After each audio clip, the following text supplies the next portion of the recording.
دختر خوبم، دختر خوشگلم، از اینجا خوشت میاد؟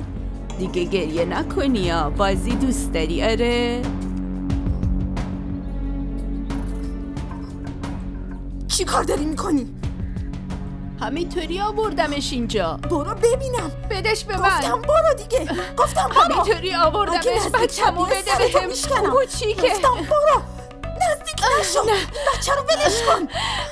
چی شده سبا؟ خواهش میکنم بده. چی شدی آخه دخترم؟ بچه ما آوردم بیرون بازی کنه. تو ساکت شو. سبا دخترم چت شدی؟ داره دروغ میگه. با چشای خودم دیدم داشت اینو میزد. داشت اینو میزد. نه باشه. داشت میزدش. ندیدیش. بهش نمیدم. بگو بره عقب وگرنه داشت میزدش. آره میزدش. آره عزیزم بده ببینم زخمی نشده باشه. بده عزیزه دلم. نجاتش دادم بابا. آفرین عزیزم. دختری خوب. خوب کردی دخترم. مامان خوب کردی عزیزم. آفرین دخترم. نجاتش دادی. بلم کن. عزیزم. میزنش.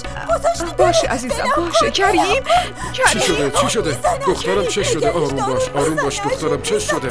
چی شده؟ من اینجا من میشناسمش. چیزی نیست. من میرم آب بیارم. من میرم برش آب. برو بیارش. چیزی نیست دخترم. آروم باش. چیزی نیست عزیزم. آروم باش. چیزی نیست. آروم باش.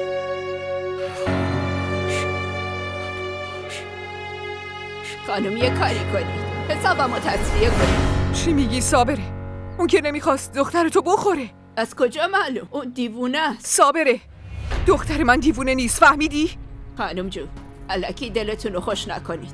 به حرف من گوش بدید پشیمون نمیشید. اینجور آدما رو تو خونه نگه نمیدارن. ممکنه به شما هم آسیب برسونه. من از تو نظری نخواستم. حد تو بدون.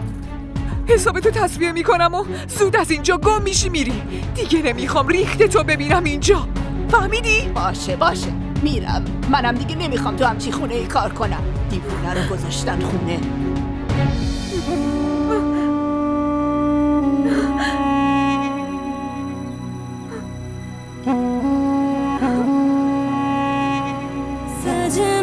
सजना वे दिल नया लगदा वे तेरे बाजू दुनिया ते कुछ नया सजदा वे रावो चकलो के तेरा करा इंतजार